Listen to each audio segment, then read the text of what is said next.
We're coming up on 9, but we'll wait a few minutes to let others come in because people often come in right on time.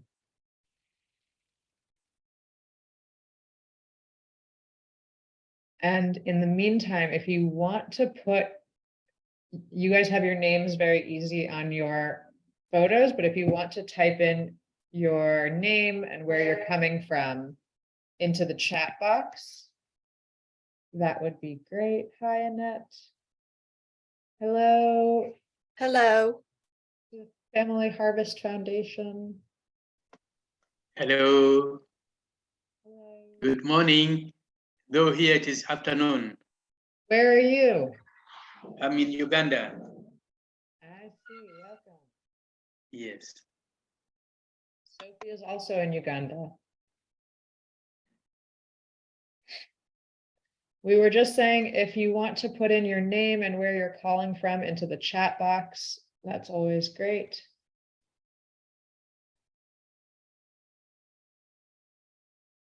And that we're just going to wait a few more minutes to let people join.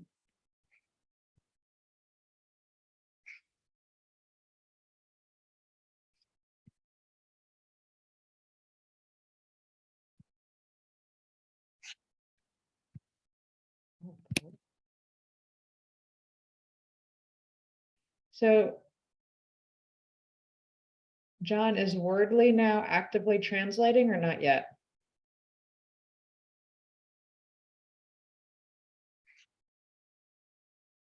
You're on mute, John. Yes, I just have to send out the invitation. Okay, so I still shouldn't see that blue. Right, but you'll see it in a moment. Okay.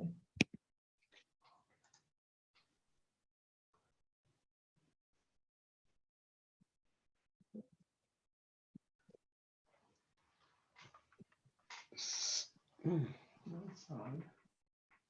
Oh, yeah. Yeah, it's not blue. Anyway, at the top, do you see something that says Wordly? I do. Okay, yeah, that's, But it says it's about streaming, not about translating. no, this is if you, if you're not, you should be able to click that and it should open a window to your right. If I click view stream on Wordly. Yeah. Okay.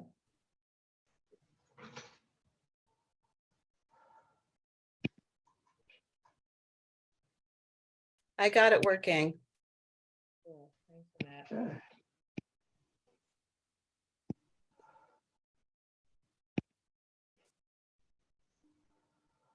Hello, Kelvin. Oh, he's connecting still.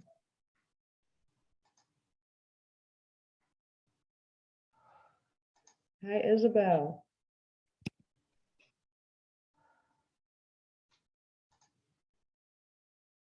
Welcome. We had, oh, Kelvin. Hi, Kelvin. I was trying to connect.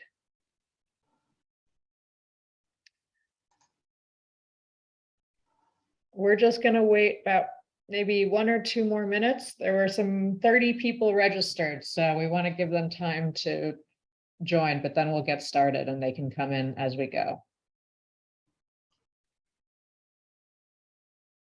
Hi, Sapna. And hello, Kelvin. If you guys want to put your name and location. Hello. Hi. If you guys want to put your name and location into the chat box for everyone to see. That's great.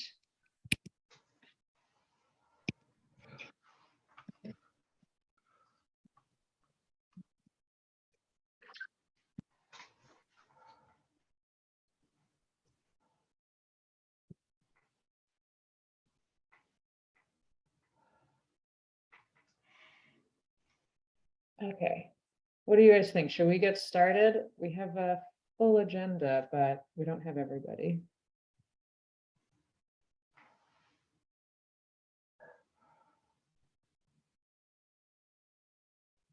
John or Sotin or Sophie? Okay, I think we will be getting some more in.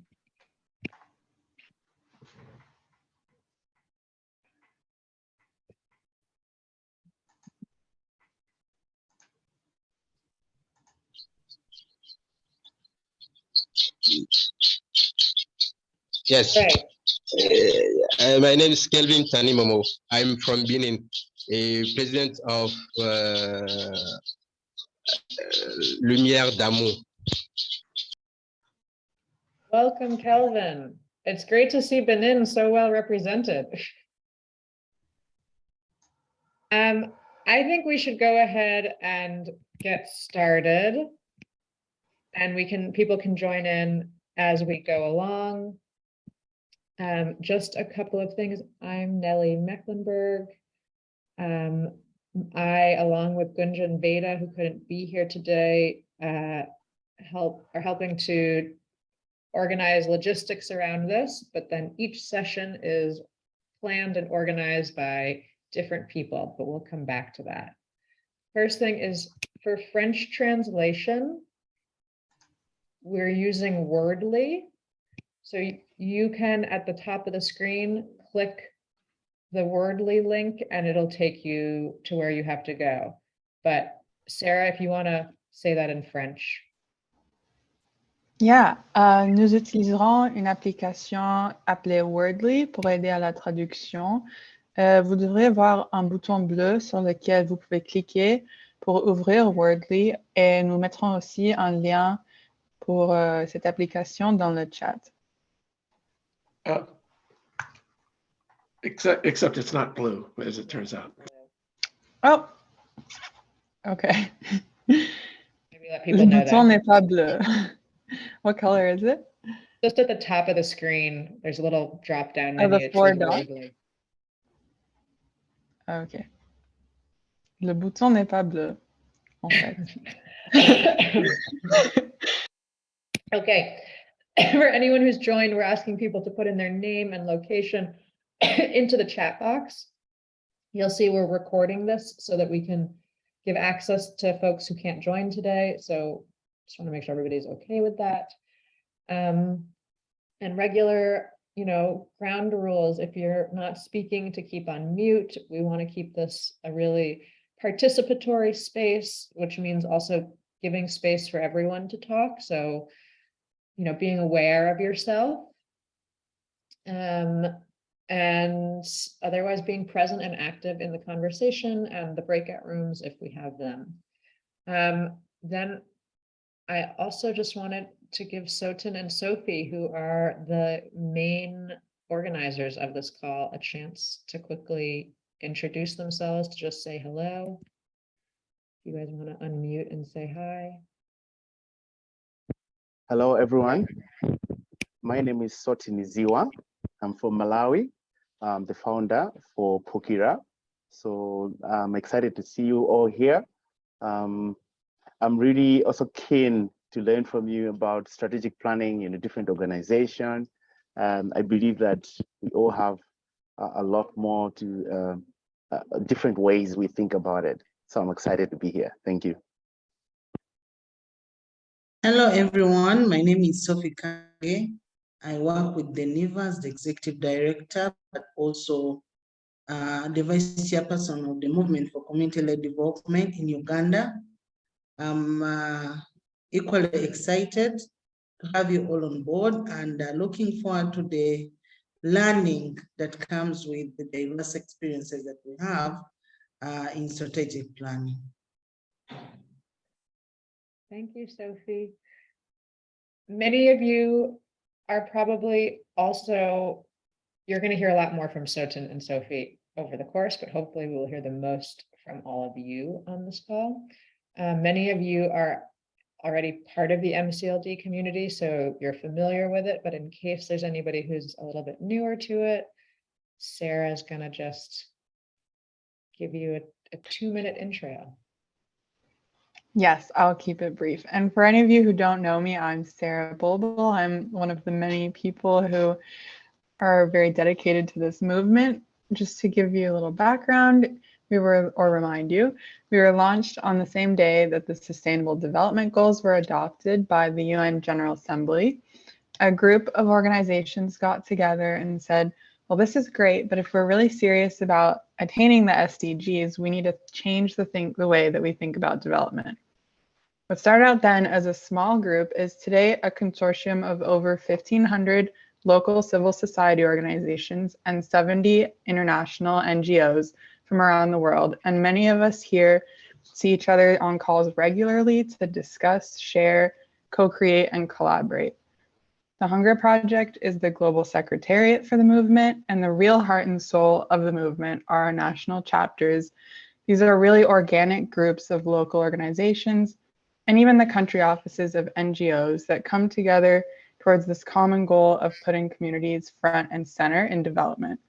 So a special hello to all of our national chapter members here today. And John, if you wouldn't mind going to the next slide.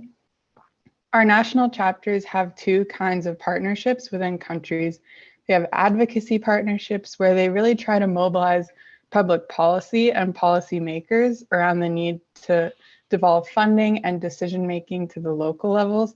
And we have facilitation partnerships where we support communities, support CBOs really to be able to take action towards the goals that they set for themselves.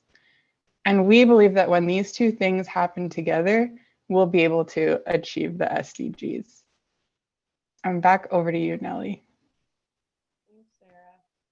And to everybody who's just joined, if you can put your name and location into the chat box, and you will also be able to get a French translation if you want by clicking the link in the chat box or the box at the top.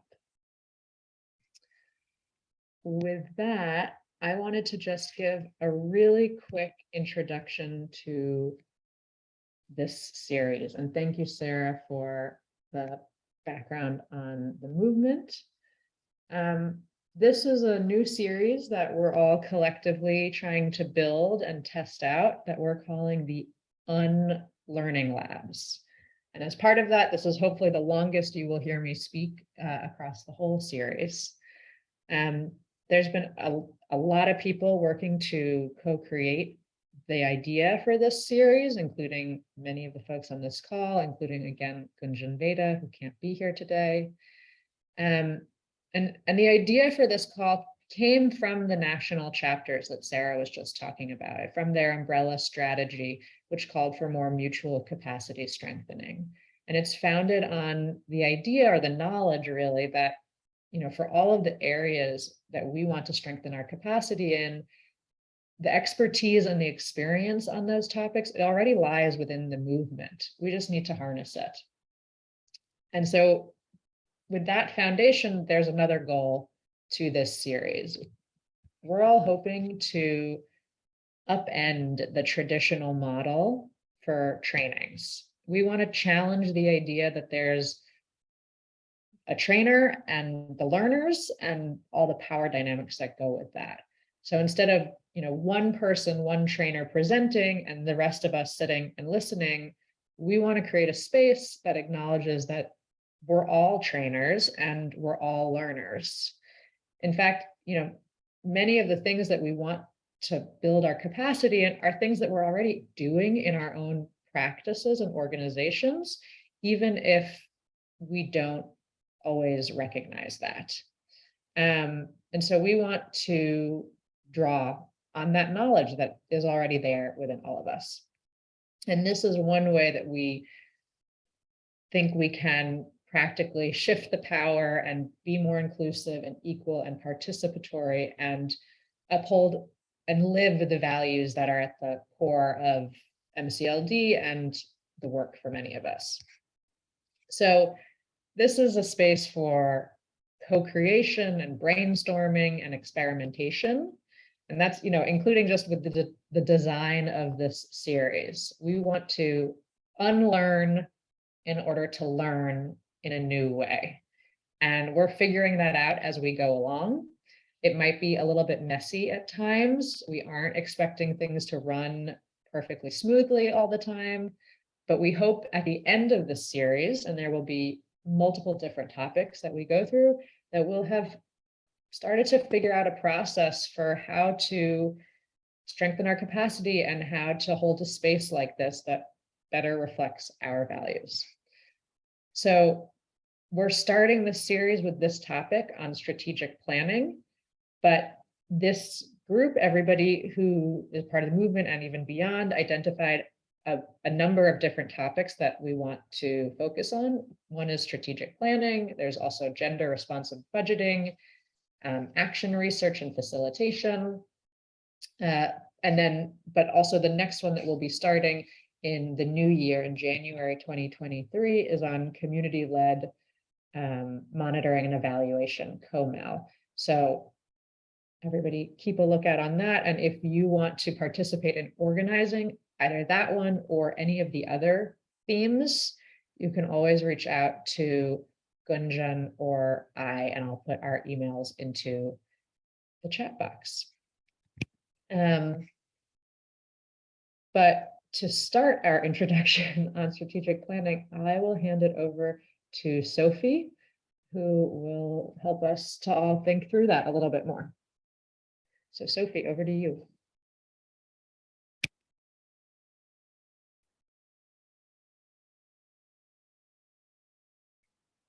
Oops. Wow, sorry. Okay. Thank you so much, Nelly, for that background to set us into motion. I want to appreciate all the participants here. And like Nelly said, it's our conversation is about experience sharing and co-creation to share what we think about strategic planning. And so I don't want you to expect that I'll be here talking to tell you about strategic planning, but together we will work out a way. I just want to put a disclaimer that the context within which we're looking at strategic planning should be aligned with community-led development. Because like Nelly says, and in community-led development, we're looking at sustainability and continuity. So how do we work with a strategy that takes us beyond specific projects, but to have kind of an in-depth kind of purpose or strategy that guides the community to do all that it wants to do in a way build resilience and continuity. And so we will have a reflection. We'll start with a sharing amongst us on what we think strategic planning is. And like we've said, this is going to be participatory. So just to invite someone to share with us what they think strategic planning could be. On the lower side of the screen, there is that icon for reactions. You can raise your hand. Nelly, please help identify the hands in case I haven't seen them. Happily. And you can also unmute to just speak if you like. Oh, yes. I see a raise. Oh no. Aisha. So Aisha, yes, thank you. Yes, Aisha.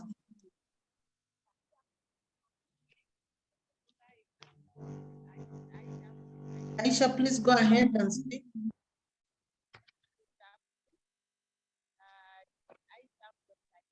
I think she is speaking, but it's very hard to hear. Yes. Can you hear me now?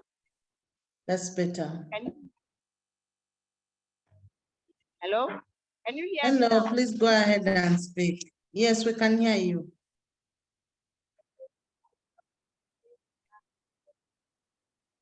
Aisha? We heard you for one moment and then it went quiet again. Okay, I see strategic planning as a systematic way by which you plan your program or your activity according to how you want to go strategically try to get it done one after another, that you achieve focus of whatever you Okay. Thank you, Aisha. If I got clearly, is on how you plan on how to execute the programs you want or the goals that you want to achieve. And so, time frame. Joanna, Yes, I think that strategic planning is about drawing a roadmap on actions you want to undertake, what you want to achieve, and in a specific period of time. That is what I would take from the top of my head. That is what I would think is strategic planning. okay. Roadmap within a specific period of time. I see David from Benin. Hello, good morning. Hello, David. Can you me to speak in French because I'm not I have a in English. Yes, go ahead and speak in French. French, ok. Mhm. Ok, pour moi, la planification stratégique, c'est un processus qui nous permet d'élaborer, par exemple, les étapes à suivre pour atteindre un objectif dans notre organisation, dans notre entreprise. Donc, ça permet par exemple d'hiérarchiser nos objectifs. Ça permet d'avoir des étapes claires à suivre et aussi faire le suivi et évaluation de ces actions-là afin de voir le niveau d'atteinte des différents objectifs que nous sommes fixés. Donc, c'est un outil beaucoup plus stratégique qui nous permet quand même d'atteindre notre objectif de façon vraiment programmée et bien planifiée. Merci beaucoup. Merci, David. Thank you. Yeah, so if I got to is actually to get how to do what you want to do. If I'm looking at the translation. So yeah, so and you give certain examples on how to actually do to operationalize what you want to do. And lastly, Acadia. Thank you. For me, strategic planning is having a very clear mission and a vision of how you will achieve that mission. So suppose your mission is to achieve, say, gender equality, then how are you going to do that? What are your strengths and weaknesses as an organization or as an individual or as someone who's part of a movement? What are you exactly going to do? How are you going to do it? And how are you going to share your learnings? And how are you then going to build and develop and strengthen your work? So, in many ways, it's for me a clear sort of idea and a clear set of activities in terms of achieving your objectives with a clear sense of your strengths and weaknesses. Thank you so much for the submission that summarizes, actually, gives a detailed outlook of strategic planning. So those are some of the ideas. Some of those that have not got opportunity to speak, please drop your contribution in the chat. Let's use both the chat and the opportunity to speak. Yeah, so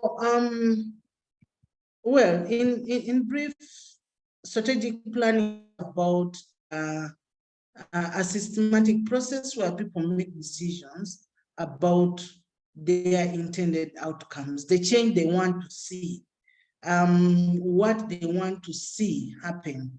And this takes a process, yeah? It takes a process that you later look at. in depth, but also it is continuous, that it is always evaluated. And yeah, so to have a systematic outline on what we want to get, like some of you have said, how to get what you want to see. So there is visioning, looking at the picture at the end. What change do we want to see? And then doing the things that will take you to that change. And of course, when you're looking at within community-led development, then you have to have kind of a mechanism that allows communities to co-create, collaborate, and work together, and also learn from their past. Yeah, so all those phases are part of strategic planning. Yeah, and then when you look at strategic planning, I want us to reflect on these questions, and I would like to hear your responses on when do you need to do strategic planning? There are 3 questions. When do you need to do strategic planning, and why is it important to have strategic planning? Yeah. And who is involved? There are 3 questions. When do you do strategic planning? Why is it important, and who is involved? Yeah. I would like to hear from your experiences about those 3. I see Becky's phone.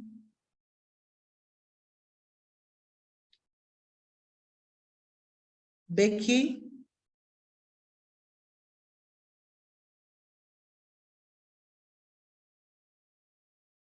Becky, please go ahead and speak.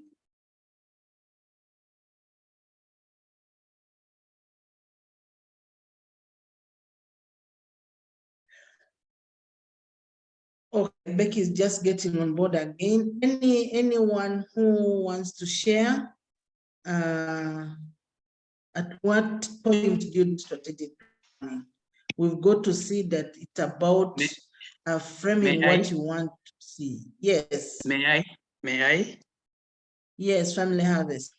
Yes, I'm Francis, though it is appearing like Family Harvest. Yes, it is Francis. indicating, your question is about when. When do we do strategic?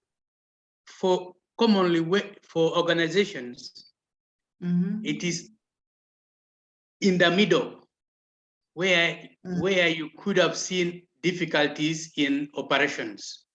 That is when a strategic plan can be developed in order to improve the operations, the when. I think it has answered the why as well.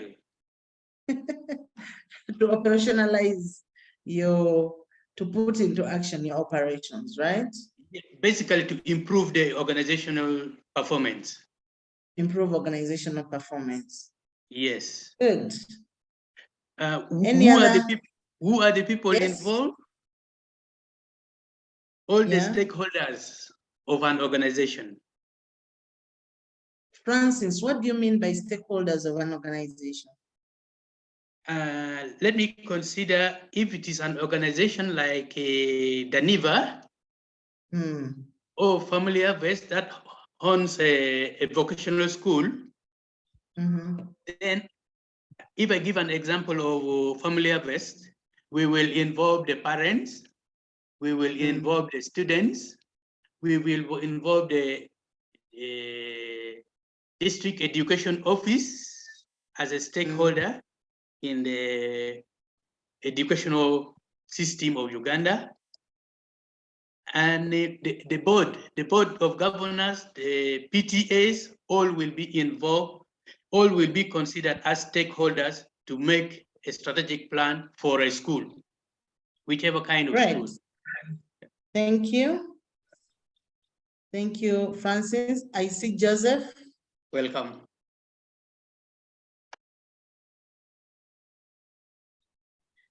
Thank you for recognizing my hand. I think I'll be practical enough to talk about our organization, which is Creative Center for Community Mobilization, CRECOM in Malawi. So basically, when it comes to our strategic planning, it is done every 5 years, except for our fundraising plan, which we had to develop it for 20 years. But for the organization, I think we basically do it every 5 years. When it comes to who is involved, mainly the board of trustees for the organization, executive management, and selected officers, they do participate depending on their expertise. But when it comes to the issues to be incorporated in the strategic plan, then they are sourced from a wide range of sources. We include the global documents. In this case, we are talking of Sustainable Development Goals. As a nation, we also have the Agenda 2063. And at the same time, we narrow down the issues to our focus areas, the strategic issues that the organization addresses. So apart from the individuals who do participate, we also consult a number of policy and the key documents to inform our plan. I think in a nutshell, that's what I can share. Thank you. Thank you so much, Joseph. You introduced a new thought on why do you consult, referencing global documents, because whatever development we undertake is within the global development framework. That's powerful. And then also how we involve management and staff. Yeah. Later we'll see how deep we go into engaging the different categories of people. I see Annette. Hi, thanks for recognizing me. I love what Joanna said about a roadmap on actions you want to undertake and goals for achieving within a specific amount of time. I've been involved in a few different areas. You could think of the board level, senior leadership, whatever they lead, whatever group. And also at another level, departments. For example, if there's a fundraising team and there's a campaign for fundraising coming up, that team will meet. They know that the campaign is within a certain space of time, even if it's for a week, if it's for Giving Tuesday, they can draw a roadmap of actions they want to undertake. What kind of appeal? Are they going to social media? Are they going to other communities? Things like that. So that would be kind of nested, not necessarily part of the big picture. But also when talking about specific communities, there can be general assemblies, and I know about these also. If they have an annual meeting, they will come together and arrive at certain goals they want.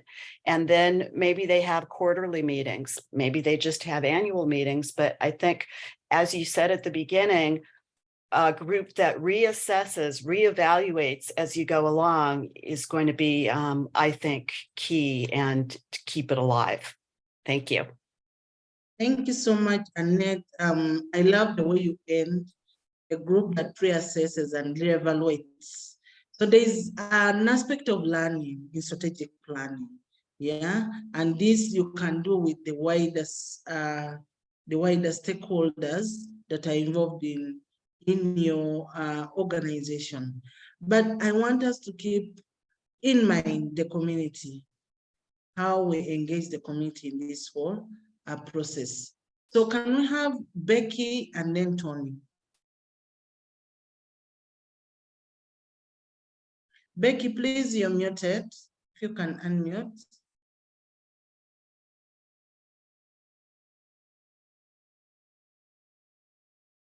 Can we have Tony speak? Becky, if you're having problems, please type in the chat and we'll get your contribution. Yes, thank you so much, Sophie. My name is Tony. I work with Deniva, Uganda. I'll start with when is strategic planning needed? In my view, I believe strategic planning can be done after realizing the organization's vision. And why?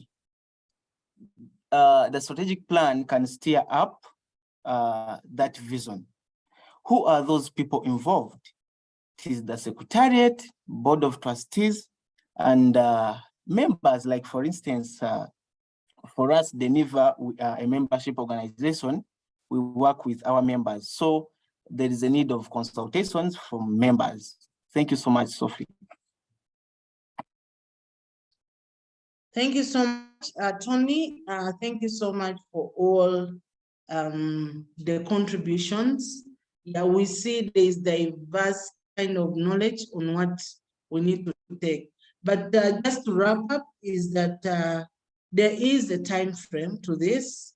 Someone says after every 5 years, and Annette says there's a time when you stop to reevaluate, reassess yourselves on whether you are making meaning to the communities or the constituencies that you're serving. And then after that time, you need to stop and ask those questions, but also you need to be inclusive in the whole strategic planning process. How inclusive are we? How do we engage communities? Sometimes we sit in our boardrooms and do the strategic plans without engaging communities. And under community-led development, we're saying that communities are central in really co-creating the future they want to see, designing solutions that they think will respond to the problems that they face. Yeah, there is that subsidiarity principle that the people who face the problem are the ones who are best known to the solutions that could elevate them from their challenges. So that has been an introduction on strategic planning. And I would like us to break out into rooms. You see on your screen that we're going to have an in-depth discussion on our experiences with strategic planning for 10 minutes. In what ways have you done strategic planning? Yeah. And in this, you need to have a note taker in your group. No, someone who will note and then report back to the plenary. Yeah. So 10 minutes, and I will be guided with groups that we're going to. So make sure you share your experiences, don't just spectate. Share how you've done it and what works, because we're looking at best practices here. What is it that is working for us to do good strategic planning? Yes, Nelly, we go to the rooms. Yep, Sarah, you can go ahead and launch them. Thank you.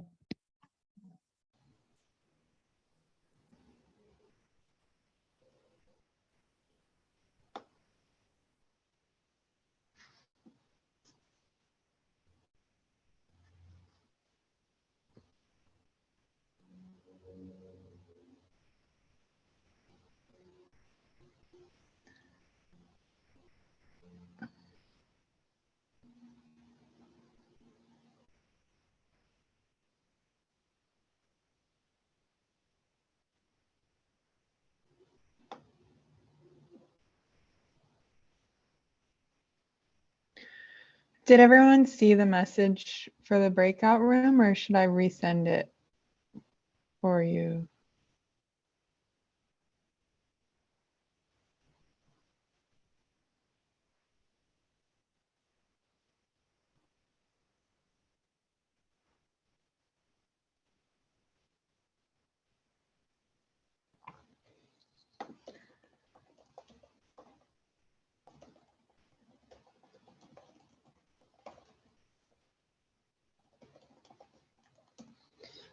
Est-ce que vous voyez un message pour la salle de discussion sur votre écran? On a commencé avec des groupes de discussion. Je ne sais pas si vous voyez le message. David?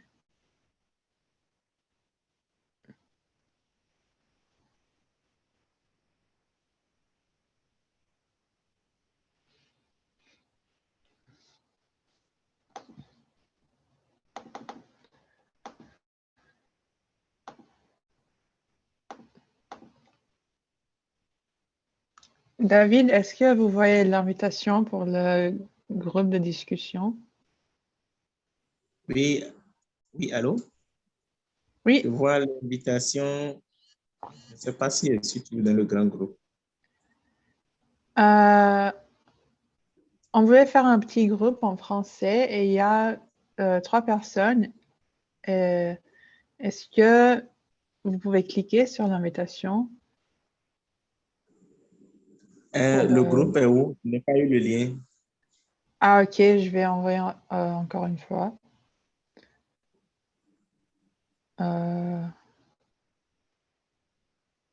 Est-ce que vous voyez maintenant?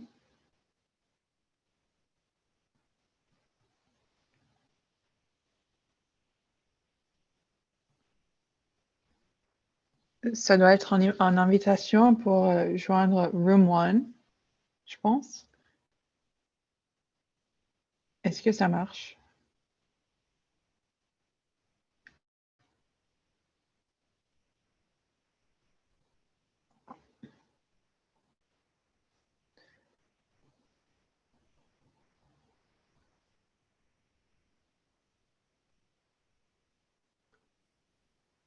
Oui, apparemment, ça ne marche pas. Ça fait la deuxième fois où j'ai appuyé sur rejoindre, mais ça n'a pas marché. Ah non. Ok.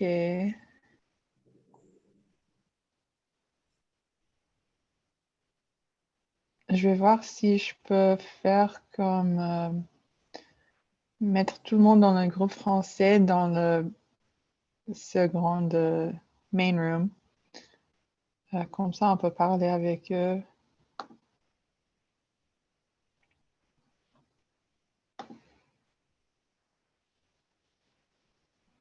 Je ne sais pas si ça a marché.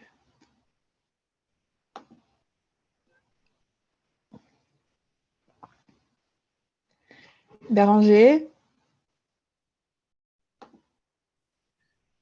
Bonjour. Bonjour. On avait des problèmes, donc j'ai mis tout le monde dans le main room pour parler en français parce qu'on a eu des problèmes avec les petits groupes. Donc, vous pouvez continuer avec nous. Merci D'accord. beaucoup. Bonjour.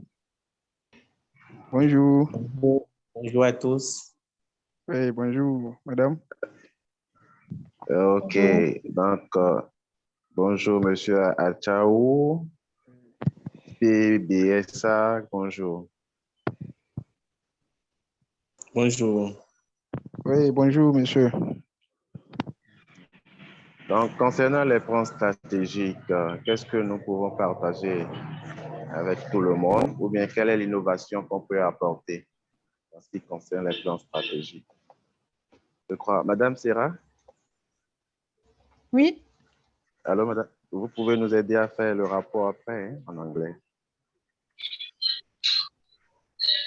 Oui, je peux si vous voulez. Sinon, vous pouvez le faire et je peux traduire dans le chat, comme vous voulez. D'accord. Merci beaucoup. Donc, on peut aller. Peut-on qu'il y a des idées à partager avec nous sur le plan stratégique?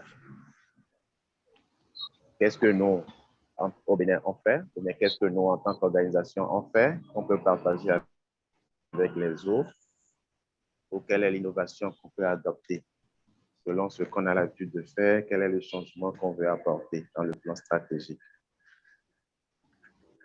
Tout le monde a la possibilité de parler. Hein? Ok, merci. C'est monsieur Achaou. Je peux?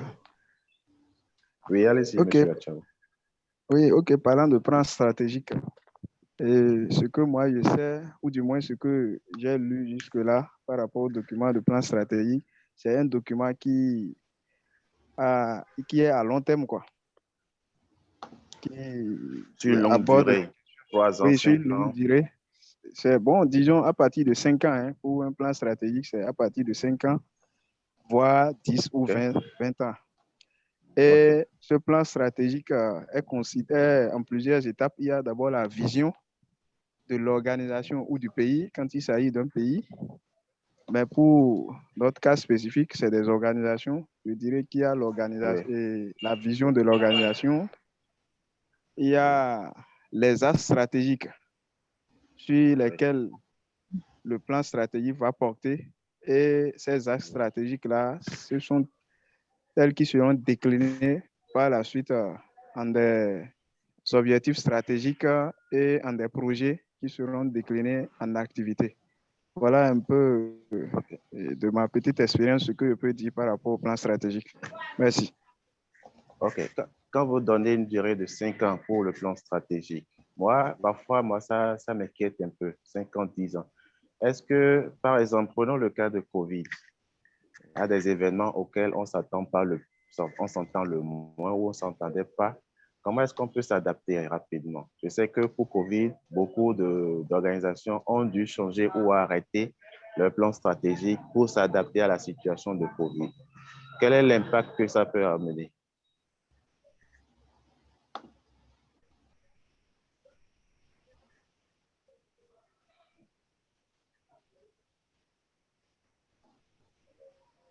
Monsieur Achao. Oui, allez-y. Oui, d'accord, merci. Moi, je suis David Niaoui, chargé de projet à la plateforme béninoise pour la sécurité alimentaire. Donc, c'était pour faire suite à monsieur Chao, mais c'est Chao, je ne sais pas si j'ai bien prononcé. Et c'est un plan stratégique de 5 ans que nous avons aussi. Et nous l'avons élaboré comme il a dit. Et lorsque nous avons les aléas ou les catastrophes naturelles, des pandémies, nous essayons de nous réasseoir pour réharmoniser notre plan stratégique, pour revoir notre vision. Nous essayons de réactualiser la vision en conséquence. Nous avons vu le contexte COVID qui était arrivé et qui a empêché pratiquement beaucoup d'activités qui auraient pu contribuer à l'atteinte des objectifs d'ici 5 ans. Mais tenant compte de cette pandémie, oui, j'avais quitté un peu. Allô? Oui. Donc, je continuais à la suite de M. Chao. Oui, je pense qu'il est revenu. Il peut vous reprendre. Oui, je disais, bon, un temps, vous étiez en train de parler de COVID. Et je voudrais ajouter qu'au niveau des plans stratégiques actuellement, il y a des thématiques transversales là, que les gens prennent en compte au cas où il y a de ces pandémies ou aléas qui surviennent, quoi. Donc, c'est cette précision-là, je voudrais donner. Merci. D'accord, merci.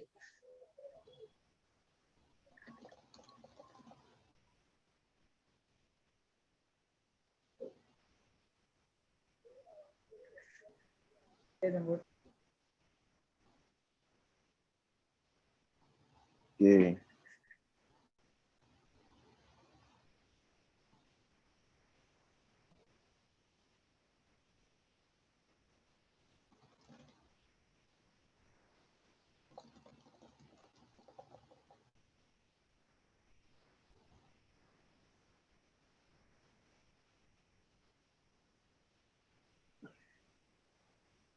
Allô? Oui, allô? D'accord. Bon, pour ce qui nous concerne aussi, c'est un plan stratégique sur une durée donnée, 5 ans au minimum par là, et dans lequel on essaie de voir, nous avons essayé de voir spécifiquement pour l'atteinte des 2 ED et par rapport aux objectifs vision de l'ONG, quels sont les objectifs ODD sur lesquels on s'aligne et qui cadrent avec la vision de l'ONG afin de mettre en place notre plan stratégique. Et je voudrais mentionner que ce plan stratégique, nous essayons de relire. Roger, I'm so sorry to interrupt you.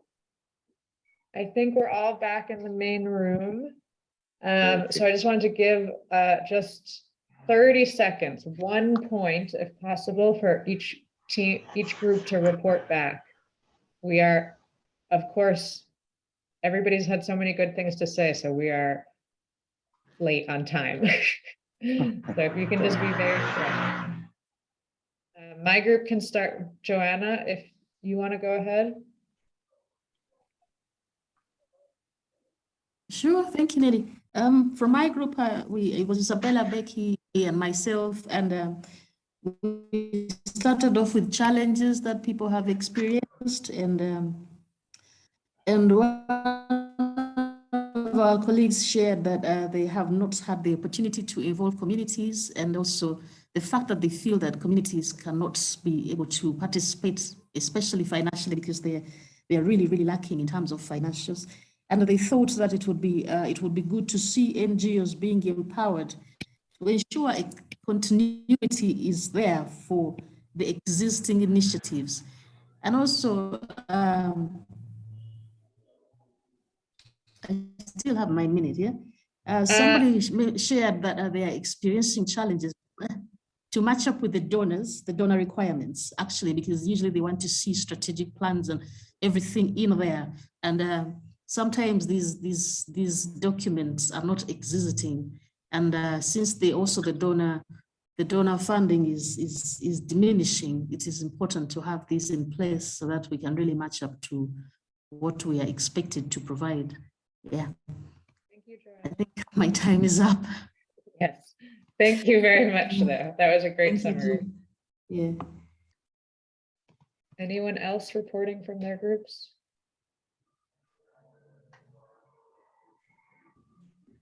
I'll share from my group. I was the facilitator, but I also participated in a group. And just to give a few highlights, one of the experiences shared was the need to have facts, to collect facts and have your strategic plans informed by facts. If you're looking at child rights, if you're a child rights organization, then you should be have facts around the statistics, the numbers, the magnitude of the problem that you want to engage with. Then the other one, the most important one, is sticking to your mandate. While doing the strategic planning, organizations and members shared how they've focused on their mandate using the constitution or the institutional documents that define their mandate. Because in strategic planning, you're dreaming big. Sometimes we tend to stretch further and move beyond our mandate. So sticking to your mandate is important. And lastly is on how focused you are for a strategic plan.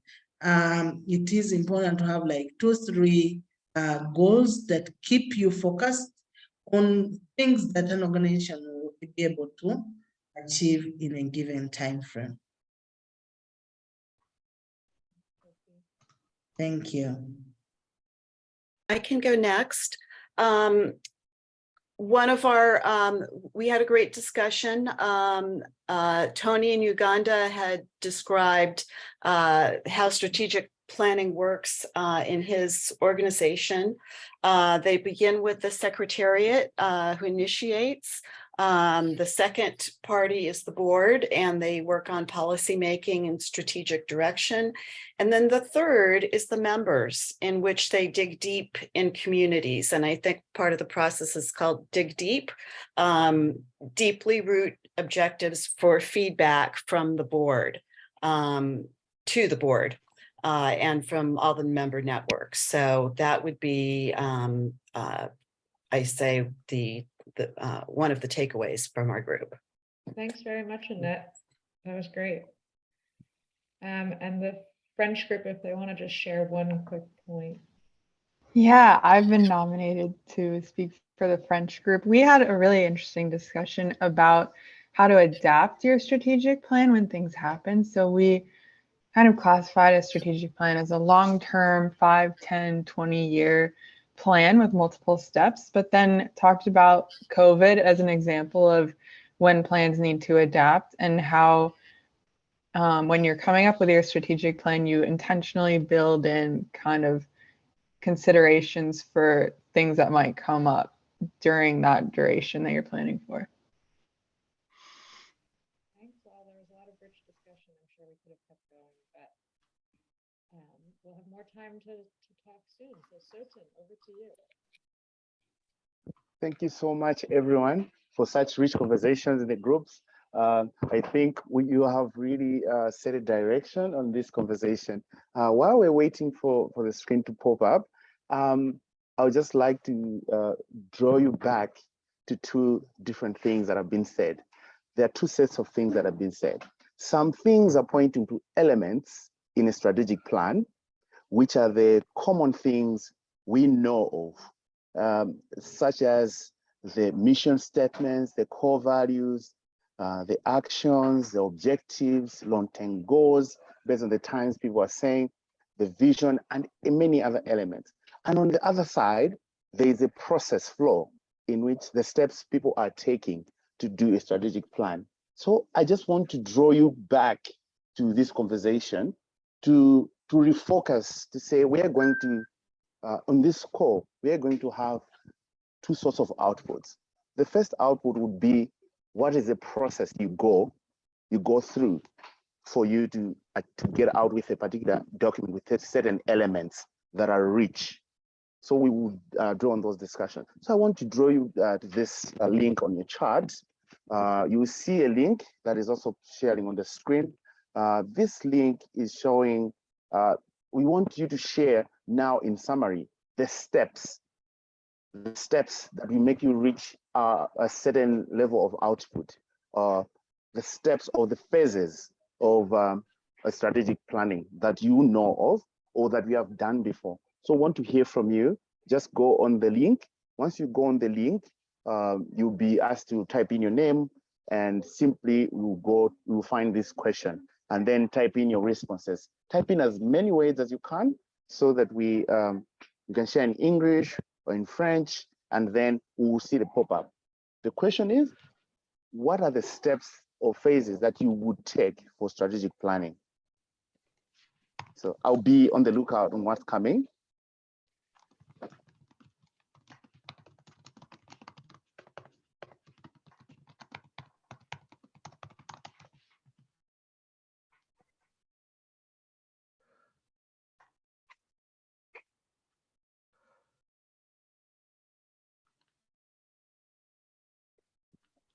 Okay, so someone's saying doing thorough research. I'm imagining this person really is talking about the last point that was said, that we need facts in that. So being inclusive, being intentional, building checkpoints for progress. We have knowing why we need to plan in the first place, do a review of organization. So someone is suggesting that we really dig deep in what the organization has been doing, and assess your organization, explore a vision, think through your resources, strength to achieve the vision. Yeah, I believe more responses are coming. I'm trying to zoom to scroll down.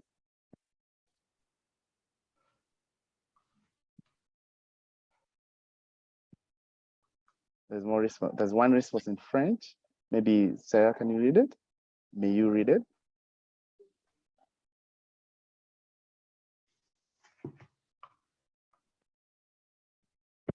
I think Sarah might be frozen. Yeah, okay. Yeah. All right. So as we are thinking about some of the steps we think that can really contribute to strategy, I see more coming. Why are you doing this strategic planning? Ask why. Now engage the community, some of the steps that the people are taking.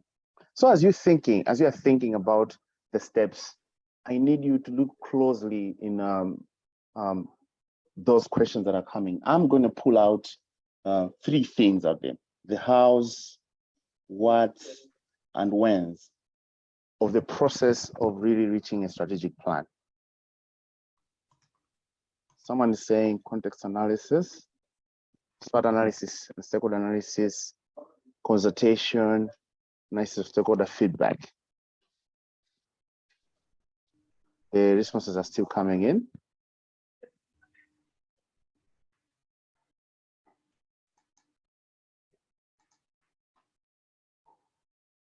Okay.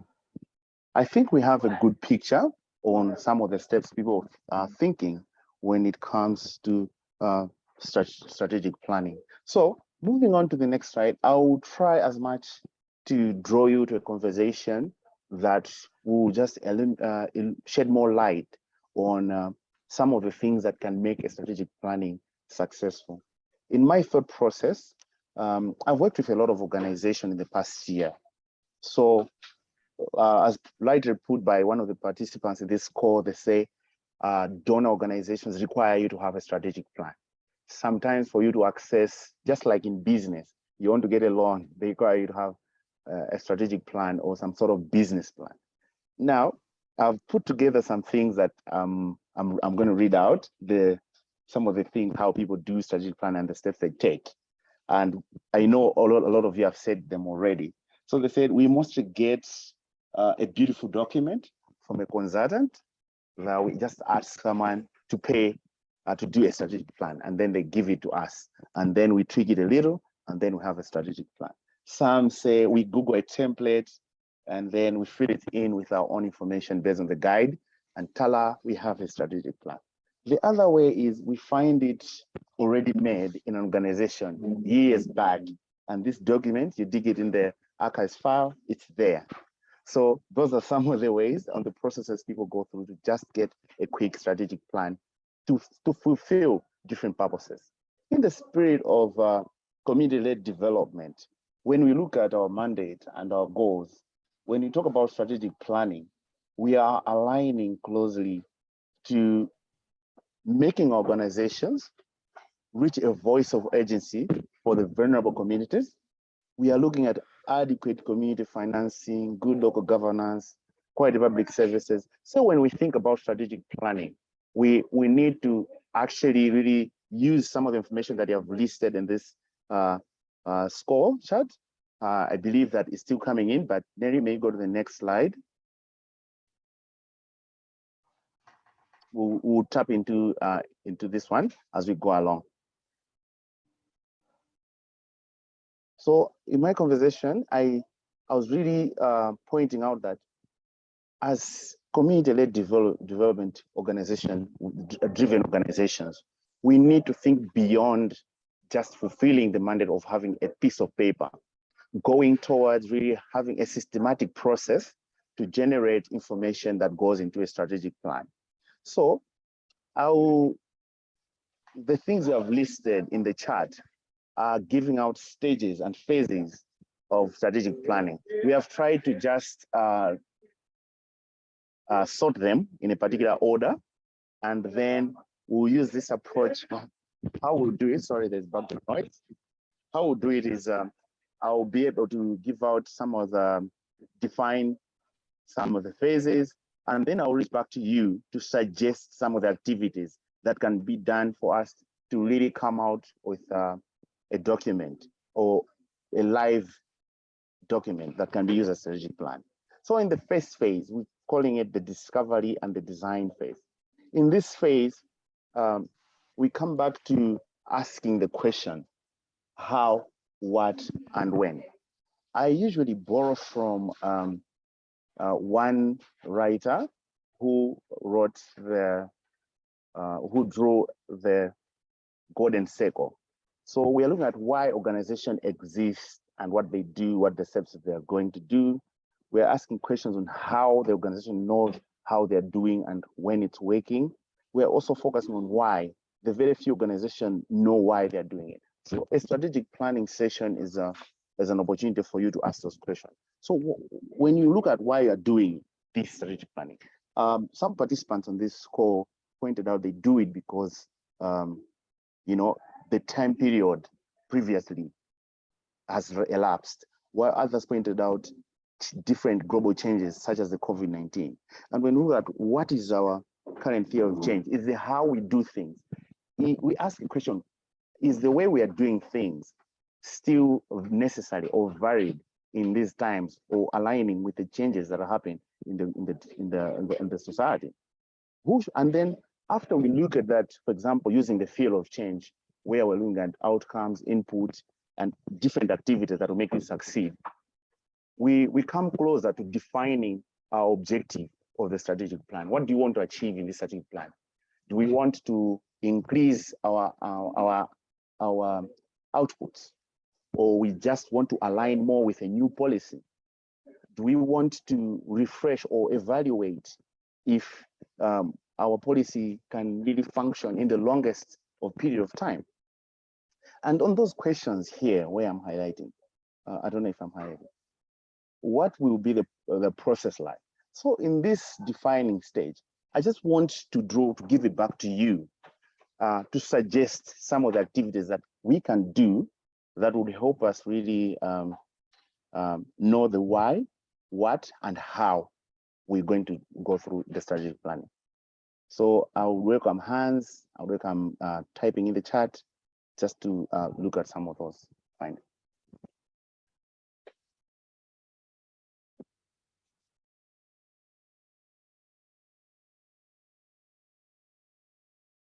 Any suggested activities for phase one, the discovery phase, where you just want to find out where you are, baseline, defining your objective.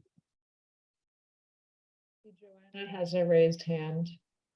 Okay. Okay, let me see. Go ahead. I can see the hands. Okay, I see Joanna with a hand. Yes, thank you, Sotin. One of the activities I would think of is a review of our previous engagements to see how best we achieved, what we have learned out of them. Yeah, I would look at as one of the first activities, or one of those priority activities to consider as we go into strategic planning. Yeah, that's very true. Apart from that's very important to see some of the activities, how they've been functioning, and that will really help you if you actually need a strategic plan. I see Family Harvest, we'll still call you Family Harvest for now, but we'll change the name later. Yes, I'm Francis. They were indicating their Family Harvest. I work for Family Harvest. Just like Johanna has said, my colleague Johanna has said, I also think the discovery and the design would depend. If it is a donor requirement, then you will have to do a whole check of why is it that the donor wants us to make a strategic plan. I think that can be one way of thinking along line and how to develop a strategic plan. Thank you. That's a great point. It really points out to a lot of power dynamics where someone wants you to do. So he's bringing it back to say, why do they want us to do it? That's a great point. I'll come back to it. I see Belange Toso. Sorry for pronouncing badly. Go ahead. Hello? Hello. Yes, please go ahead. Right. For me, to make my my strategic plan, I want to use another method. I want to use the CLD tools with the population to take communities' input before begin my strategic plan, because community's opinion is very important in our strategic plan, from my opinion. Thank you. Thank you so much. Should we have one more hand? And then some should also be thinking of outputs. In this stage of discovery, what are the key things that would see us that, okay, we have succeeded? Well, and we may choose to make suggested activities and output. What are the things that would come out for you to say phase one is success is done for this strategic process. What have you used in the past in such a stage where you are discovering and defining, and also you are reviewing previous engagements, using tools to see your community stand? Yeah, I'm trying to check hands. I don't see any hands. Let me check the chat.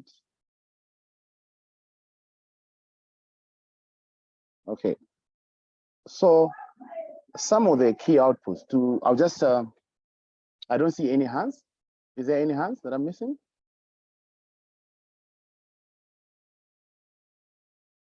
Okay. So in phase one, if we go to the next slide. So to now Annette has her hand raised. Okay, Oh. let's take a last one. Sorry. I guess for the outputs, it would depend on whether it's a finite goal or not. If it's ongoing, then the output would need to kind of be a milestone. For example, we'll follow up later, but if it's the end of a strategy in time, then the output could be a new policy, a new way of proceeding. It could be discontinuing a way of doing something, whatever the results are. Or it could be, in the case that I've known, electing a committee to work on specific things, a community-based committee for specific follow-ups. Or maybe it's the end of an objective and you want to carry on in a different way, a modified way. I don't know if that answers it, but that's what I thought of. Yeah, that is perfect. I will reserve some of the, I'll borrow some of the key things you've said regarding electing a committee to work on specific things. I'll also put setting the milestones for follow-up on as this first stage is more discovery. But I want to emphasize that we want to give strategic planning a logical process. So some of the suggested methods that have been used in the next slide have been shared in the next slide. Please go ahead.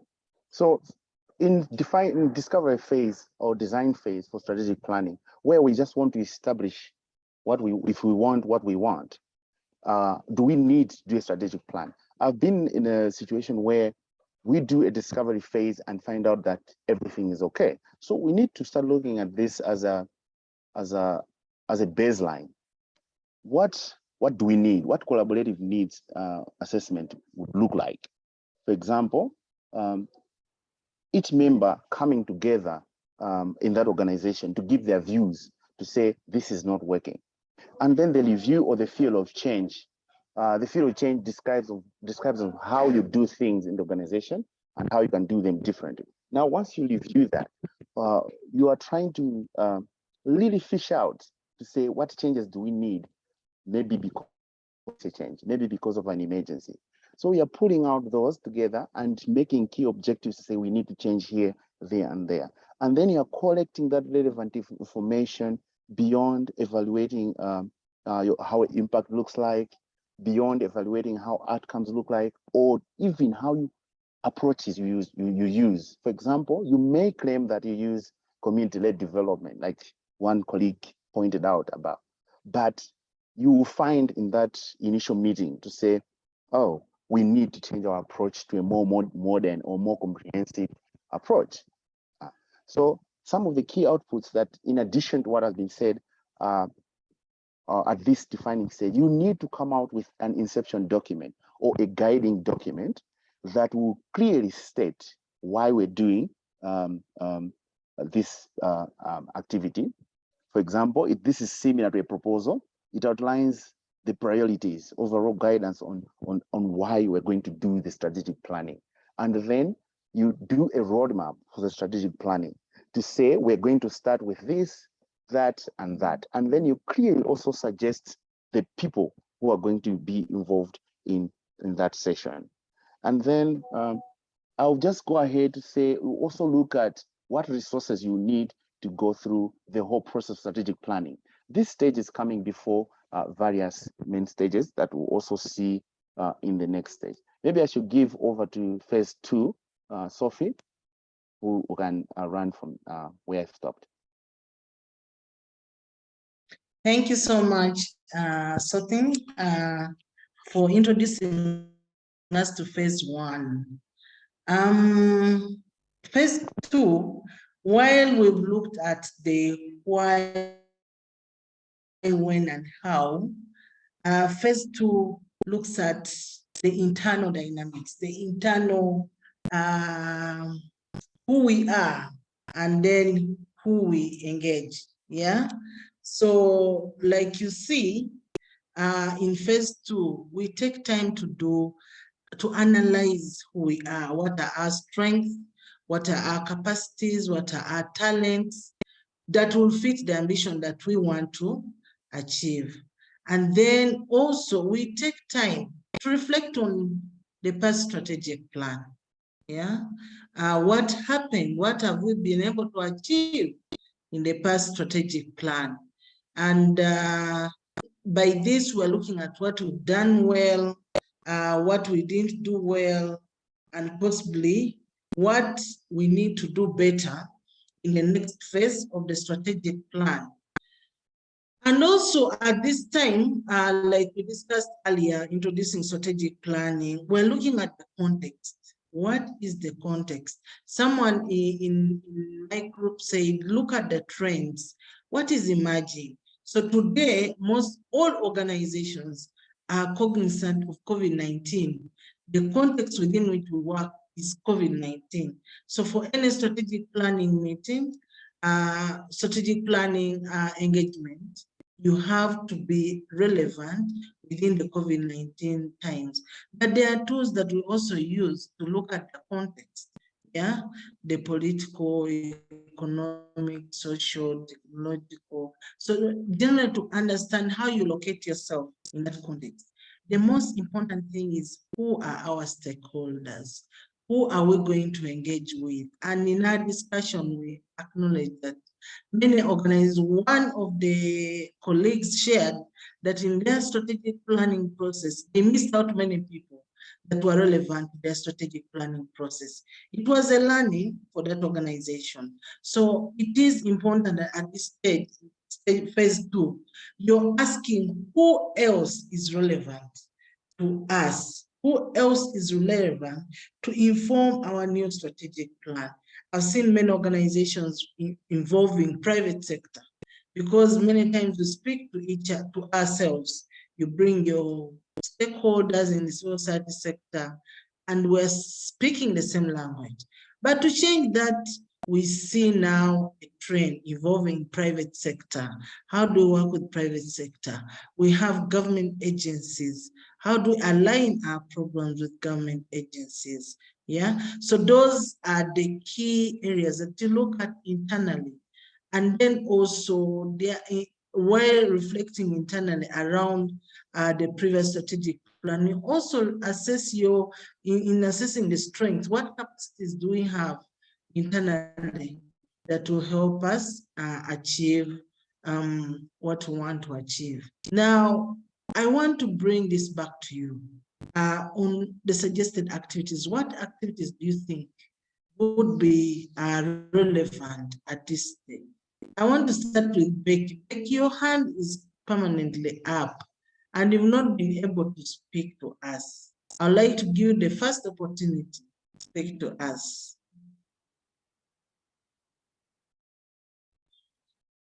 Yes, Becky.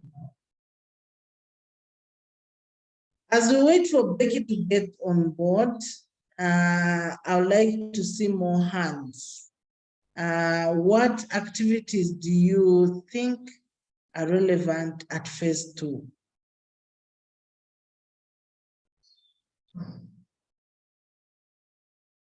Is there a hand that I'm not seeing? I see Joseph Chingalu with a hand. Joseph, please go ahead. Thank you, Thorsten. Yeah, I think one of the activities is a stage where you are doing the SWOT analysis. I know others do use other tools, but for CRECOM, I think we've been using the SWOT analysis so that we can see what are our strengths, weaknesses, opportunities, and others. Yeah, thank you, and over. Thank you, Joseph. The SWOT analysis identifies our strengths, evaluates our capacities. Yeah, what do you, can you hear me Yes, now? any other submission? This Becky. Yes. Yes, go ahead, Becky. Yeah, while you use the SWOT analysis, you also, doesn't just be in terms of resource funding or whatever, but into you do the evaluation in context of situations, what is happening on grounds. That will determine whether you really need to stress yourself on grounds of what you have and what you don't have, because in doing this work, you need to have a lot of peace of mind and confidence in what you're doing and making the best of what you do, what you have. So it is important to know evaluate and know way forward, and based on the way forward, you adjust and you plan on how to make the way forward get to that point. And also working with the community and to see that to determine whether getting to know the positiveness of the community is important and the people you are working with. So it is not just about the resource and the fund that comes in that determines one's excitement or one's positivity in terms of doing this work. So I'm speaking from where I'm coming from. I have learned in my where I'm coming from that it's like a lot depends on me, on my organization, the leadership, and the community, and the output I see happening. So that is what I would just want to add. Thank you so much, Becky, for your insightful contribution.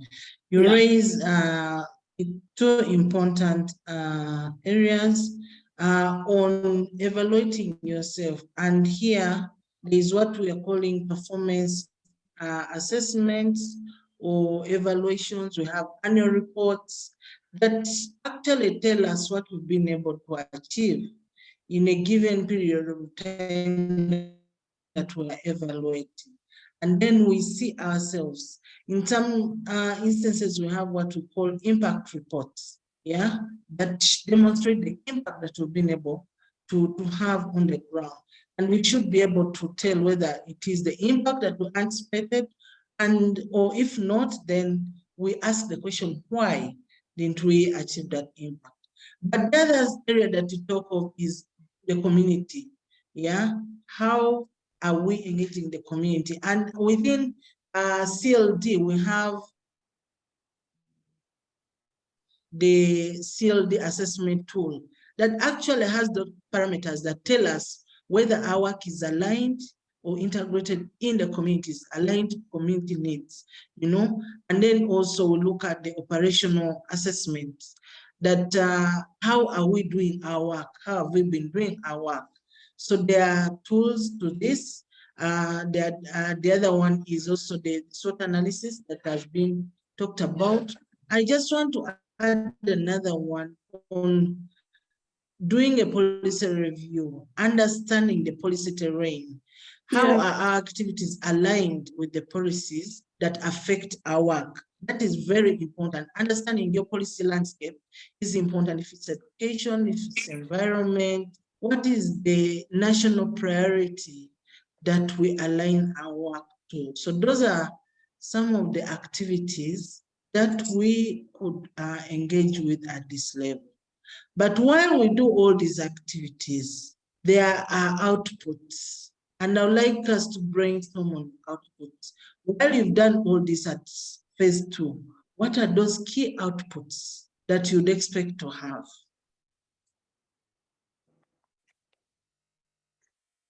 Any hands up?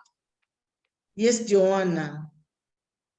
Yes, thank you, Sophie. I think one of the key outputs there would be the realization or acknowledgement of your gaps. I mean, you know, your institutional gaps.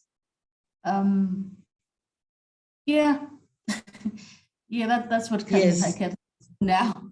Thank you, thank you. Yeah. Yes, and of course, from all these evaluations, we want to understand how weak we are. So then we devise strategies in the new plan that we can use to better ourselves, or how do we position ourselves? Any other submissions? Yeah. What Can I come back? outputs would you have? Yes, please. Yes, I'm coming back again. When I look at if there is a SWOT analysis being conducted, then I would think we would also get to know where we have our strengths and where we have opportunities, which would help us widen our gaps in terms of possibly networking, spreading out there to see who to involve, and possibly when and how. Yeah. Mm-hmm. Yes.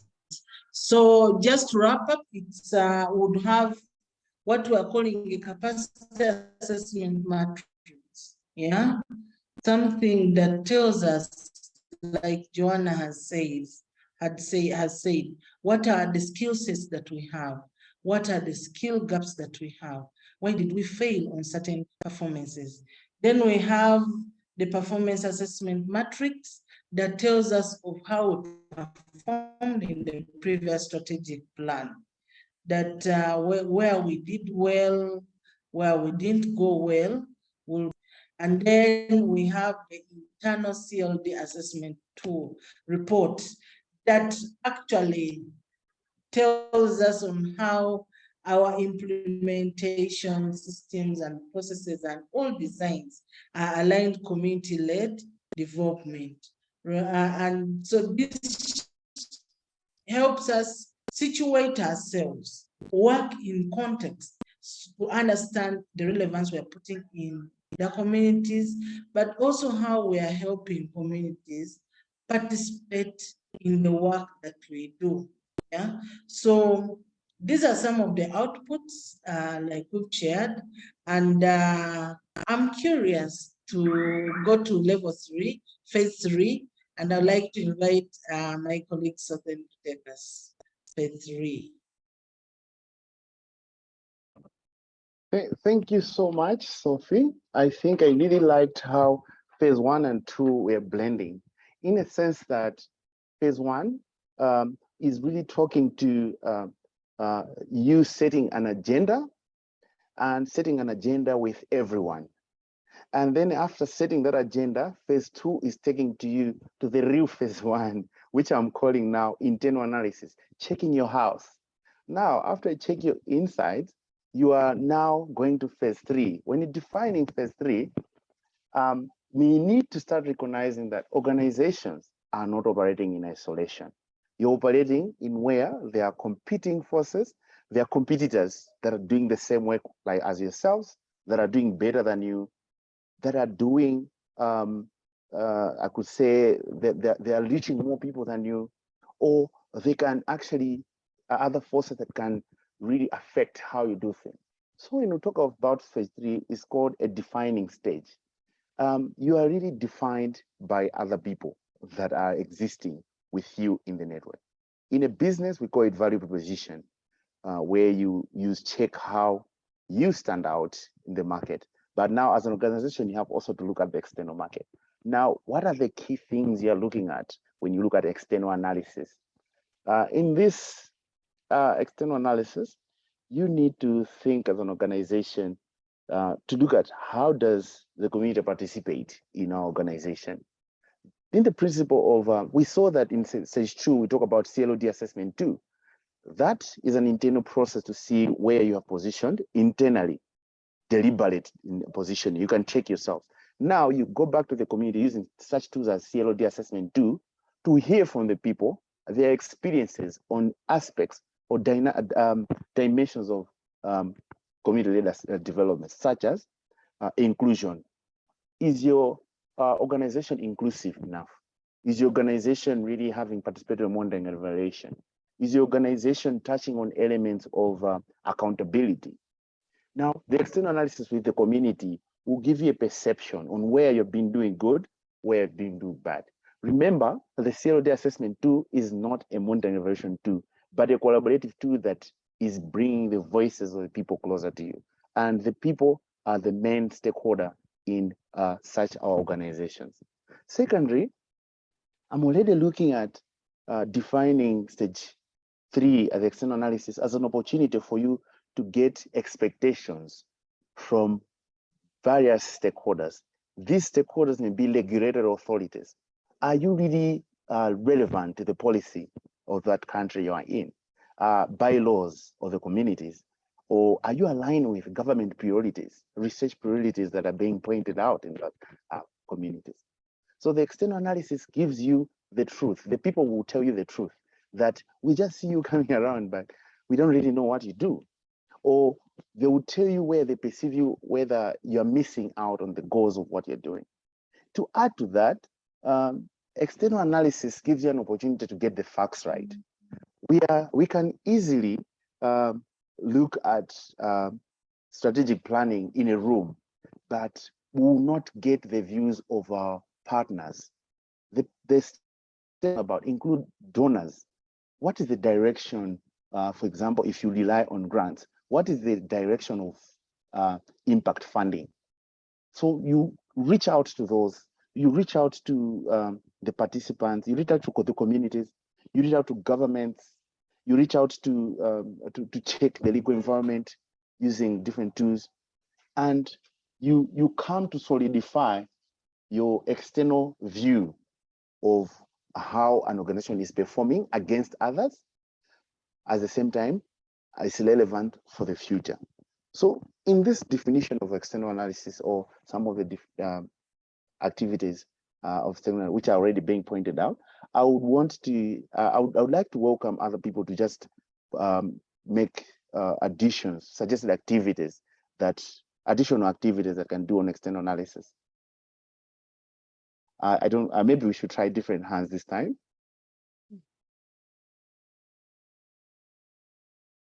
I see a lot of people, but I see this hand.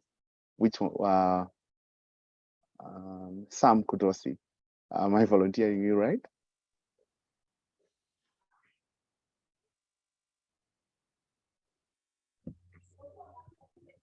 Thank you so much, Sophine. On external analysis, I would say it's very important because as an organization and in line with the strategy, we don't operate in a vacuum. So many times this external environment points out still, like we say, internally, the buy-in, also externally, what we would call ambassadors, appointed ambassadors who can give us as points of reference concerning what we intend to do. So understanding how the environment is externally is key to the strategy, especially even they can volunteer information about new developments in the environment which we are not aware about, so that we can take notes of them and incorporate them in our strategy. That's what I can add on.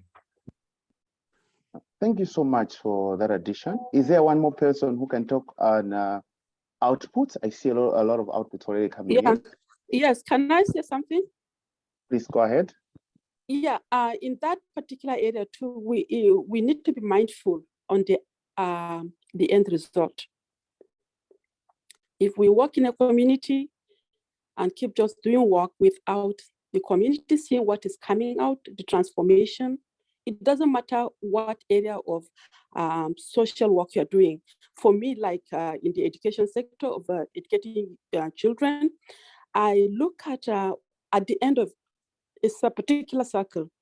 in the life of a child, like 5 years, getting him through education, is he able to proceed?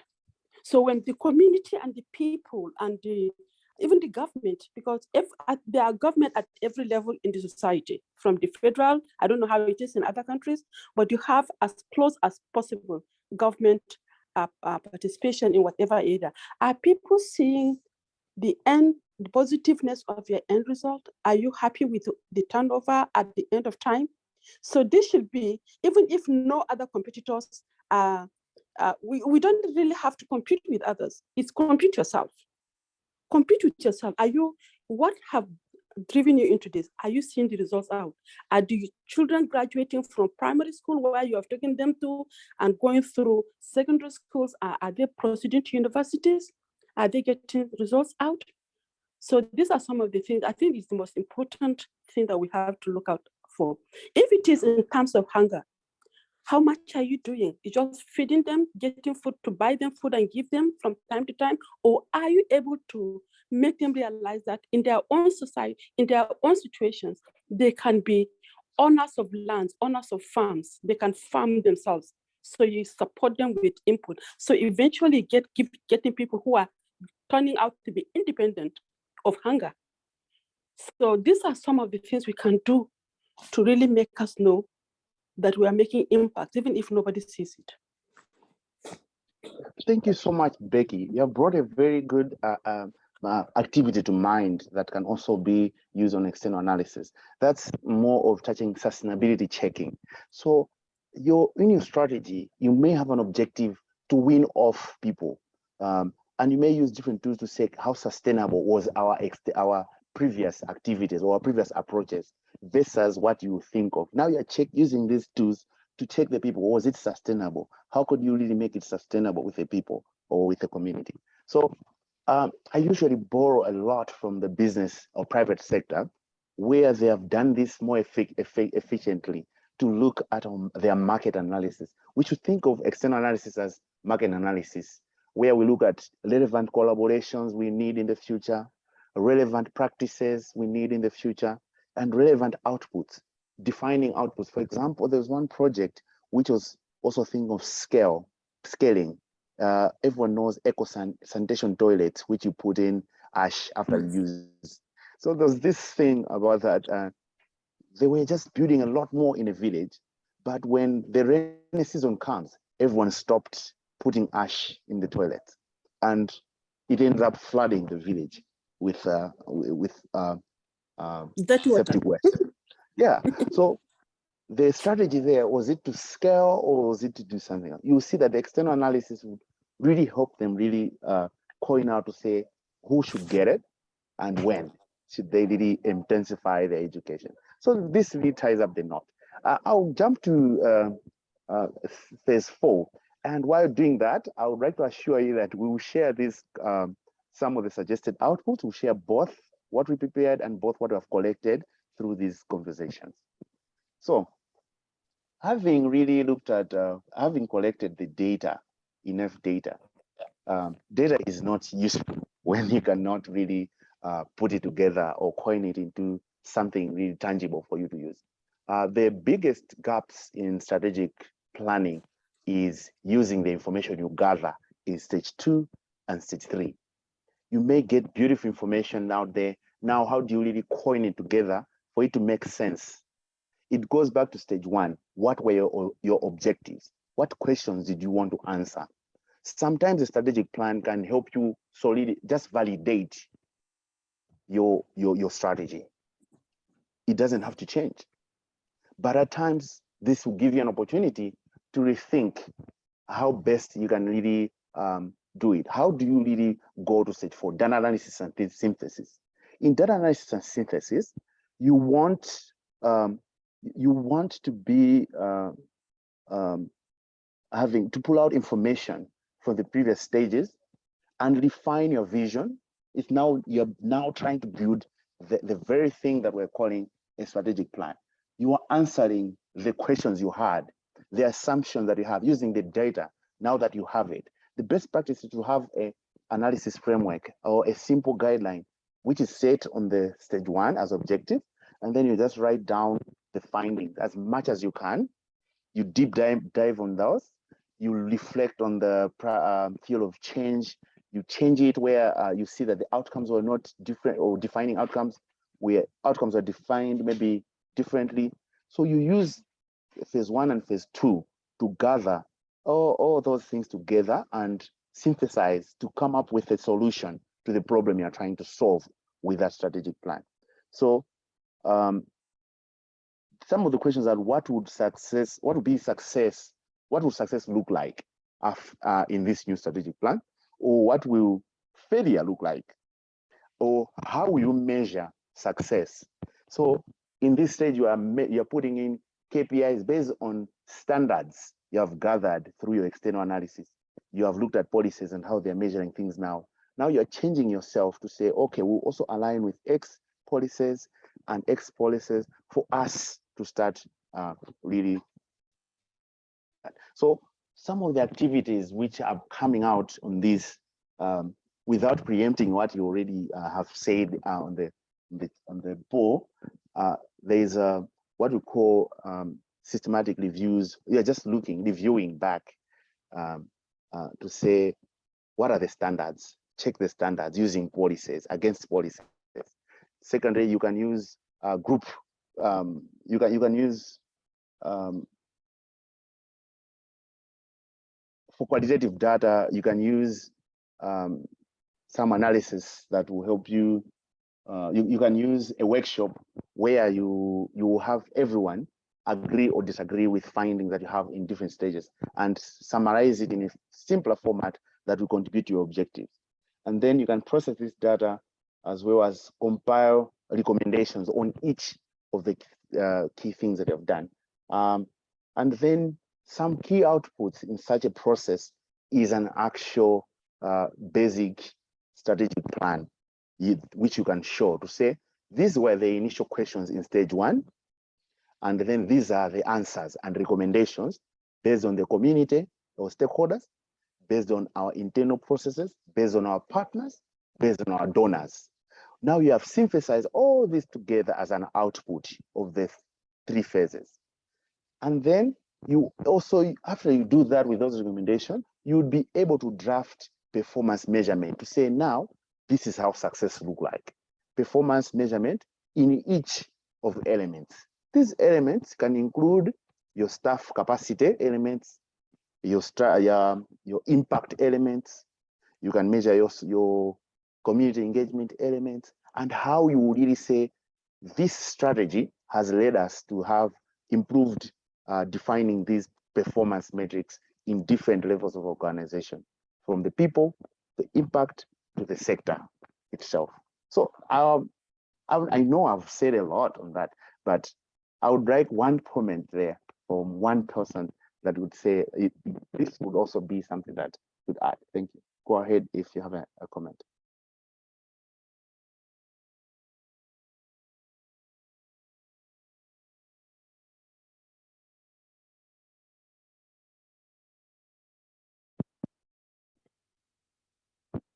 Okay. I don't see any hands so far. I have a Okay. comment, and I'm not sure how many, if anyone, were in a meeting that for chapters yesterday, maybe Belanger, Joanna, or Sarah, but there's a new process flow that the movement has come up with that has different stages and a flow in between the stages, so that when you reach the end, there's a cycle of going back to a process that is different with each iteration. So it's, and maybe someone else can help me out with it, but it's not necessarily the end, but an organic process that keeps going. So in other words, if you've reached your strategic plan and you've done your performance measurement in the 3rd phase, is it really over? Well, maybe in the case of a grant, it is over, but to keep reviewing and keep coming up with new ideas and new strategies is more of a flow that I've really come to admire. Yeah, I Thank you so much. That's a very great point and a good reflection from yesterday. I see also another comment. Okay, someone say we should have a little bit of summary in French. Okay, there's a translation in the chat. Okay, so jumping to stage 5, I will invite my colleague who will sum it up. But before I do that, on stage 4, these results are internal. Now you bring them to the rest of the team. In my experience, some results are given to the management level, where others are just presented to everyone. That will really help synthesize before taking them out to the stakeholders. My colleague can touch more on that. Go ahead, Sophie. Thank you so much, Soten, and the participants for your shared insights. Just to build on to what Soten has said on how you decide what to give to management and the board and also externally. So strategic planning also involves a lot of decision making. And with this, we are doing packaging, building our products that at the end of it all that we shall present to different people. So this is phase 5 that shows the final product and what we're presenting after the robust engagement since phase 1, yeah? And so at phase 5, we are asking certain questions. Who will share this plan with all the relevant? How will we share the plan with all the relevant stakeholders? How will we keep the plan alive? So that takes some of the internal decisions on the strategies internally and how you deploy your resources. How will we ensure that we are following the plan, the M&E system that you have? You have a clear results framework that defines, now you have a strategic plan, you have your strategic objectives, you have your outcomes, you have your outputs, you're clear on results that you want to see. So the M&E system should also speak to these strategic objectives that you have. And by good practice lately, we have the learning component, monitoring, evaluation, and learning. How are we going to learn through the phase of implementing the strategic plan? Yeah, so those are the areas that we would look at the final stage. But what activities would you think of that would comprise this stage?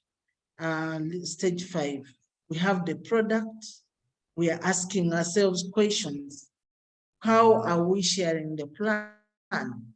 How do we share the plan with the donors? Remember, strategic plan is a marketing tool. How do we share the plan with our members if you're a membership-based organization? How do we share it with our partners that will encourage more partnerships? And how do we share it internally so that every staff is on board? Yeah, so there are specific activities that would run through. Yeah, you have a draft strategic plan in place that you subject to a validation workshop, bring on board the diverse stakeholders that contributed to forming this plan into a room or online and present the strategic plan. And by this, you're getting feedback on areas that need sharpening, on areas that need adding in or subtracting out. Then you have the final draft disseminated to the different stakeholders. Like I say, answering the other questions, how do we share the plan? You have a strategy of sharing your strategic plan, disseminating it to the different stakeholders, the donors, the members, the other stakeholders, the strategic partners that you need to work with, go to private sector. What is your business plan? What is your value proposition in this strategic plan that you present to these various people? And then the outcome definitely is around having a final strategic plan with a clear direction, with a content, and then also having a clear performance matrix that will measure how we shall perform and how we've aligned our strategic to achieve. And then we have a clear strategic plan launch, roadmap, and engagement plan. Who are we going to engage? Different target groups that we shall have for the specific objectives and activities that are outlined in the strategic plan. So having a clear engagement plan is important, because most times people have strategic plans like we saw in the early consultants who develop the strategic plans and they keep it in their shelves. Others actually don't know what is in the strategic plan. Others are swayed away with the changing context and emerging opportunities. We had a situation during the HIV/AIDS scourge. Many people that were doing programs around education, our livelihoods, they all changed and started implementing HIV/AIDS programs. Even those in the environmental sector, when they brought money for HIV/AIDS, they started implementing that also in the environment. While you're planting trees, HIV/AIDS is affecting the tree planting session. So, you know, sometimes we're swayed away. So to have a clear engagement plan keeps you focused and onto your strategic agenda, and then you'll be able to effectively achieve that. So those are some of the outputs that you get at phase 5. I don't know if there's anyone who has a question for clarity or an addition to either the activities or the outputs at this specific phase. Feel free to raise your hand or unmute and speak. You could have an insight that is emerging for you already at this stage. You have a product that you're proud of, that you're able to pause around and share, you know, after a laborious kind of engagement since phase 1. Any thoughts to share? Hi, okay, Sophie, I'll just come in with an afterthought and also try to attempt a question in the chat. Sophie, did you say strategic planning is a marketing tool? And it asks, so may you attempt it? And then I will also jump in. Thank you. Yes, the strategic plan is your marketing tool, because remember we've said while you're doing the strategic plan, you look at the context, you observe the trends, you make choices on what you're going to engage with, say in 5 years, and that will be your marketing tool. If you're looking for partners to bring on board to work with, if you're looking for donors to finance your activities, that is what you take. This is the value proposition that we have. So while you frame your strategic plan, in there is a value proposition that is going to make change in a given community. And so you use it to market your ambitions to the different stakeholders. So I would actually say it is a great marketing tool. Over to you, Sutton. Thank you. You have rightly really tapped my thoughts. I think a strategic plan is a really good marketing tool. And it's also your identity as an institution, because the community will respond better if they know the strategic plan, they know where you're going with them in the next 5 years. They will know that, oh, we are not yet there, or we are there. And they'll be able to have checks and balances. And also your relevance to them will really depend on the strategic plan. If they look at it, for example, the stakeholders, the partners look at your strategic plan, potential partners will check, where are we, where are our signages? So your market is the partners, the impact community, and the donors, the government, the regulators. They will look at it and say, these ones are the relevant partners that we move with, and these are relevant partners to grow with, or to expand, to scale nationally, or to scale in particular regions. So they will look at this plan, and I hope it was also a marketing tool to your staff members who wants to stay with you. Because if there is no direction within the organization, they themselves will see that we don't really know where we're going. So you will lose out on staff, and that is a big blow to organizations and impact sector. Thank you so much for that addition. So you have to be clear, you have to be specific, you have to be focused in your strategic planning process. The strategic plan speaks for you where you're not. Someone will go on your website and see what is the strategy for this organization. What are their ambitions like? Do they speak to us or not? And then they'll reach out to you that we've seen your strategic plan aligns to our shared ambitions. So, yeah, so be intentional to develop that which will speak for you in spaces where you're not. Thank you so much.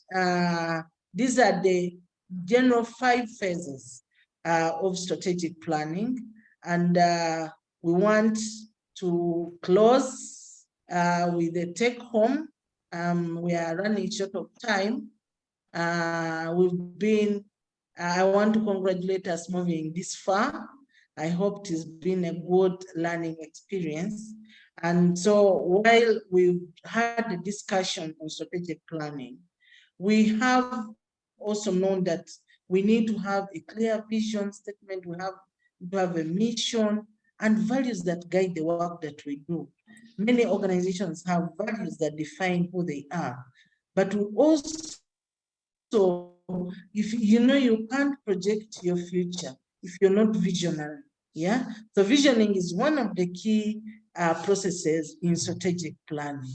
And then have a mission. What change do you want to make in your community? So we're giving you a take-home assignment. Like we said, these learning series are going to be participatory and engaging. So I'd like you to go back to your organizations, yeah, and reflect on the missions and visions and values of your organizations. Come back and tell us where you think we need to make a change, or where you think the vision is actually not aligned, because you need to be also truthful. Is our vision aligned to the purpose, our mandate, or is our mission aligned? So would like you to come back with a mission. Yes, Justin has posted something in the chat that strategic plans can also help decolonize aid by defining your position as a local organization. And that is our focus while we are looking at community-led development. What is your local proposition? Yeah, how do you define change within your local context? Thank you, Sothim, for that. And so our take home is for you to design a vision statement.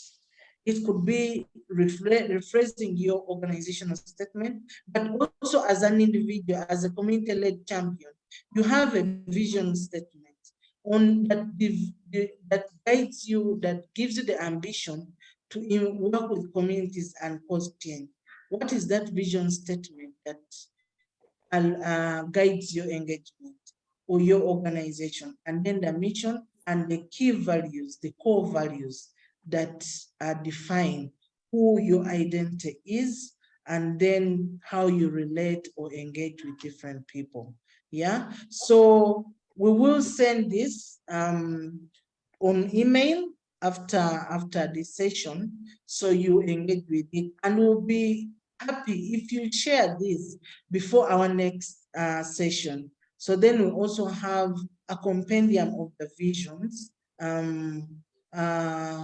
that are emerging within us that we can engage with, discuss, and possibly get deeper insight on how to create selling visions, missions, and values. Thank you so much for listening, for being participatory. I'd like to hand over to Nelly to wrap it up. Thank you so much to all of you for this. I learned an immense amount.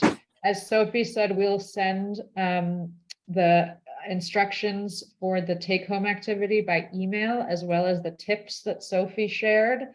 And if you want to, you can send yours in to us and we can have it as a compendium, as she said, and also use that as the version that we will all use, or use that among some of the versions that we will use when we do next call. So to that, the next call on this, where we will take everything that we have all co-learned and shared today and actually put it into practice in a exercise of all of this, will happen on November 2nd in 3 weeks at the same time. So 9 to 11 a.m. Eastern, 1 to 3 p.m. UTC, and 3 to 5 p.m. East Africa time. I'm going to put into the chat box a link to a Google form, and it would be great if you could all click on that and just provide some feedback on this session. As we said, we're all unlearning and learning how to do this together. And so we want to keep, adapting and adding to it. And the only way to do that is if everybody contributes their feedback on what worked, what didn't work, what they would like more time on or less of. So please click that link and provide feedback. And then I just wanted to again thank Sotin and Sophie so much for organizing this call and putting together materials for it, and also John and Sarah for all of their help behind the scenes to put up the presentation and get us all into this Zoom call. So thank you all again. We hope to see everybody on November 2nd, and we hope that you will click the link to that Google form and give us feedback. Thank you all. Have a great rest of your days. Thank you, Nelly. Bye. Thank you, everyone. Bye-bye. Bye. See you in November. Thank you. Bye. Thank you. Bye. Thank you. Bye-bye. Bye. Bye. Bye.